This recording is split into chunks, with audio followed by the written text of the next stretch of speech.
In this video, I'm going to show you how to see watch history on TikTok. So we're going to open our TikTok app, and from here we are going to the profile section at the bottom right. And in here we are going to click on the hamburger icon at the top right, the three stripes. In here we're going to click on settings and privacy. And from settings and privacy we're going to scroll down, and here we see activity center. Click on this. And in here we can see watch history, and when you click on this you will see everything that you've watched. This is everything I watched today. You can also filter by date. This is basically collecting all of your data. And you can also select certain videos that you've watched, and you can delete it, as you can see at the bottom right, or you can choose to select all the watch history and delete it all at once.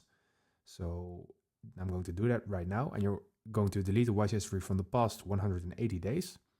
So as you can see, I deleted it, and that is how you see watch history on TikTok, and also how you delete your watch history. If this video helped you out, please leave a like and consider subscribing, and then I'll see you in the next one.